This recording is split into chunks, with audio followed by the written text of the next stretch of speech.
Doctor Farooq भाई बताइएगा, फारूक सत्तार जो वापस एमपीएम में दरवाजे उनके लिए खुले हैं, अब मज़ीद इसमें क्या आपके पास ताज़ा तरीन क्या अपडेट्स हैं फारूक सत्तार के हवाले से, बाकी इनकी जो तंजीम बहाली कमेटी के हवाले से जो कमेटी बनी है उसके हवाले से क्या अपडेट्स हैं? देखिए, इसमें बड़ी अपडेट्स ये हैं कि जो तंजीमी बहाली कमेटी थी डॉक्टर फ़ारूक सत्तार की, उसमें ये कहा गया था कि इसमें पुराने लोग हैं और जो नए लोगों की जो खालिद मकबूल सिद्दीकी समेत दीगर थे, जिन्होंने, आपको पता है, एक अदालती ऑर्डर था और दीगर चीज़ें हुई थी, जिसके बाद फ़ारूक सत्तार को जो है वो पार्टी से बाहर कर दिया गया था और खालिद मकबूल सिद्दीकी ने उसको जो है वो उसकी जो सदारत है या उसकी सरबराही संभाल ली थी। जिसके बाद इस जो तंजीमी बहाली कमेटी का मामला था, उनका ये काम था कि तमाम जो महाजिर धड़े थे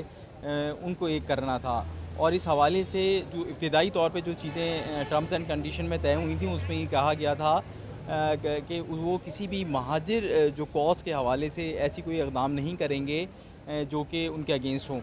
कुछ जो महाजिर तंजीमी कमेटी या तंजीमी बहाली कमेटी के लोग हैं, वो ये भी कहते हैं कि इस हवाले से ये बात भी तय हुई थी कि एमक्यूएम की जो पतंग के निशान पे जो कोई भी इलेक्शन लड़ेगा, उसके मद्दे मुकाबिल आकर जो है तंजीमी बहाली कमेटी अपना कोई उम्मीदवार खड़ा नहीं करेगी। ताहम जो है ये जब बात तय हुई और लेकिन आहिस्ता आहिस्ता जब खलीज बढ़ने शुरू हो गई और इन दोनों धड़ों के अंदर अख्तलाफात बढ़ गए, एक दूसरे के ख़िलाफ़ बयानबाजी भी हो गई, तो कुछ जगहों पे बल्दियाती इंतखाबात के अंदर जो गुज़िश्ता दिनों हुए हैं, उसके अंदर भी जो है इस हवाले से ये देखने में आया कि तंजीमी बहाली कमेटी की जानिब से भी कोई ना कोई उम्मीदवार रहा और इसी तरह जो एमक्यूएम का जो निशान पतंग पे इलेक्शन लड़ रहे थे, ये लोग आमने सामने हुए। इसी तरह मोमबत्ती के इलेक्शन पे भी थे लोग जो कि एमक्यूएम हकीकी की थी और डॉल्फिन के निशान पे पीएसपी के लोग थे, जिसकी वजह से वोट तकसीम हुआ और बदतरीन शिकस्त का सामना करना पड़ा। सिंध के पहले फ़ेज़ में जो बल्दियाती इलेक्शन हुए, उसमें एमक्यूएम को, गो के उन्होंने उसको पीपल्स पार्टी का ज़िम्मेदार ठहराया, लेकिन अब इसके आफ्टर शॉक्स आने का सिलसिला शुरू हो गया है और शायद यही वजह है कि डॉक्टर फ़ारूक सत्तार की जानिब से भी अब नरमी का रवैया अख्तियार किया जा रहा है और डॉक्टर खालिद मकबूल सिद्दीकी या एमक्यूएम पाकिस्तान के साथ उनके मुज़ाकरात अच्छी बुनियादों पर चल रहे हैं। और अब इसमें एक ताज़ा अपडेट ये है कि डॉक्टर फ़ारूक सत्तार के जो करीबी समझे जाने वाले थे, उसमें एक थे शाहिद पाशा, और शाहिद पाशा ने अब जो है इस हवाले से अपना इस्तीफ़ा पेश कर दिया है। शाहिद पाशा के हवाले से अगर हम बताते चलें तो वो राब्ता कमेटी के मेंबर रह चुके थे। वो उस राब्ता कमेटी के भी मेंबर रहे थे जो कि 22 अगस्त से पहले वाली थी, जिसमें एमक्यूएम बहुत ज़्यादा पावर में थी शहरी सिंध के अंदर, और इनकी जो शनाख्त है वो एक नज़रियाती कारकुन के तौर पर होती है। बड़ी स्ट्रगल इन्होंने की है अपने पूरे टाइम में और ये जेल भी भुगती है और जो टॉर्चर सेल हैं जो कहा जाता था इनके, वो भी जो पुलिस के हों, चाहे पुलिस की जानिब से भी जो उनके ऊपर जब ये गिरफ़्तार हुए तो तशद्दुद सहा, इसी तरह बारहा ये जो है वो लापता भी हुए। उन्होंने जो है डॉक्टर फ़ारूक सत्तार से अब अलहदी इख्तियार कर लिए, उन्होंने अपना इस्तीफ़ा भेजा है डॉक्टर फ़ारूक सत्तार को, और ये इस्तीफ़ा जो है अब वो हमारे पास भी मौजूद है, जिसमें उन्होंने अपने इस्तीफ़े में ये कहा है कि जब ये बात तय हो गई थी तो कि हम पतंग के ख़िलाफ़ जो भी इलेक्शन होगा वो नहीं लड़ेंगे, चाहे इस हवाले से कुछ भी हो। और उन्होंने अपने इस लेटर में जो उन्होंने तहरीर किया है उसमें ये भी कहा है कि जो आज जो सूरत हाल का जो सामना करने पड़ रहा है महाजिर कौम का को, उसमें जहाँ दीगर लोग शामिल हैं, डॉक्टर खालिद मकबूल सिद्दीकी हों या दीगर लोग, वहाँ पे डॉक्टर फ़ारूक सत्तार भी हैं, और इस वजह से नौजवानों ख़वातीन को बिला वजह जो है वो बली का बकरा बनाया गया है और मुज़ाकरात बारहा तातुल का शिकार हो रहे हैं। उनका ये भी कहना है अपने इस्तीफ़े में कि तंजीमी बहाली कमेटी के अगराद व मकासद में एमक्यूएम को इसकी असल शक्ल में बहाल करना था, करप्शन से पाक करना था, मेरिट का निज़ाम नाफिज करना था और साफ शफाफ इंट्रा पार्टी इलेक्शन करवाने थे और अवामी उमंगों के मुताबिक उस फैसले के स्प्रिट को उजागर करना था जो कि माजी में रही थी। और ये भी तय था कि पतंग के ख़िलाफ़ कोई भी इलेक्शन नहीं लड़ेंगे, मगर कंटोनमेंट में भी ये कोशिश की गई और हैदराबाद में भी पतंग के ख़िलाफ़ इलेक्शन लड़ा और इसकी वजह से जो है वो महाजिर कौम को जो है इनके मुताबिक जो है उसका नताइज भुगतने पड़े कि हमारा कोई भी कैंडिडेट नहीं आया।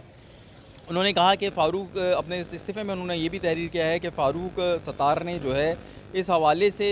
जो है वो बहुत ज़्यादा दिलचस्पी का मुजाहरा नहीं किया और वो बारहा इसका जो है वो निशानदेही करते रहे, जिसके बाइस जो है वो काफ़ी दिलबर्दाश्त हुए। उन्होंने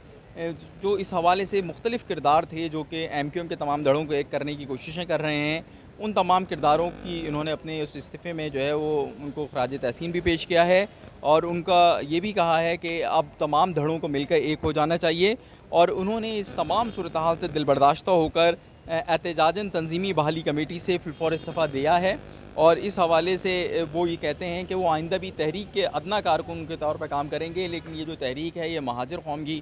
تحریک ہونی چاہیے،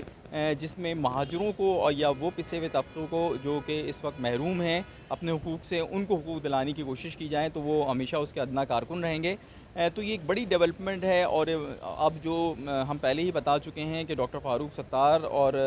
سمیت تمام دھڑے اس وقت یہ سوچ رہے ہیں کہ اگر T L P, Jamaat Islami, P T I کا سامنا کرنا ہے بلدیاتی الیکشن میں جو کہ 24 جولائی کو ہونے جا رہے ہیں، تو ان کو ایک ہونا پڑے گا۔ اور یہ جو سوچ ہے یہ پروان تو ایم کیو ایم میں چلی رہی تھی، تاہم اب ڈاکٹر فاروق ستار کے وہ قریبی ساتھی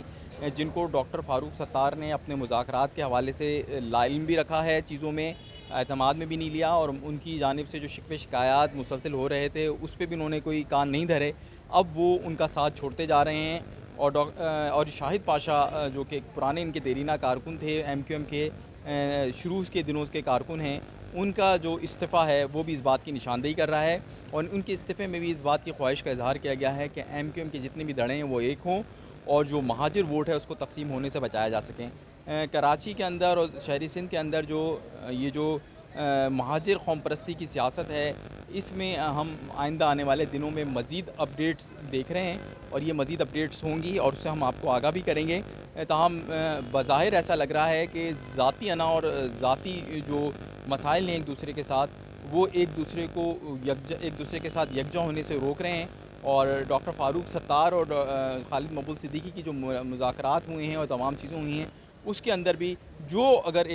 کچھ مسائل پیدا ہوئے ہیں تو وہ اسی وجہ سے ہو رہے ہیں کہ کچھ لوگ جو ہیں وہ ڈاکٹر فاروق ستار کو اپنے لیے خطرہ محسوس کر رہے ہیں کہ اگر ڈاکٹر فاروق ستار آ گئے اور خالد مقبول صدیقی نے ان پہ ماضی کی طرح اعتماد کر لیا اور دیگر لوگوں نے ان پر اعتماد کر لیا، تو بہت سے ایسے چہرے ہوں گے جو ان کی وجہ سے بیک فٹ پہ چلے جائیں گے، جو وہ نہیں چاہ رہے ہیں۔ تاہم بہت بڑا حلقہ اثر جو ہے ایم کیو ایم کا یا مہاجر قوم پرستی کی سیاست کا، وہ یہ سمجھتا ہے کہ ڈاکٹر فاروق ستار کو نہ صرف الیکشن میں کینڈیڈیٹ ہونا چاہیے یعنی 245 میں،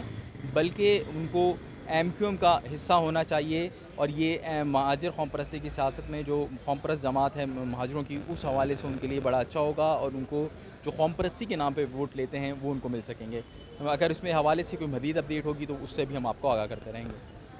بہت شکریہ۔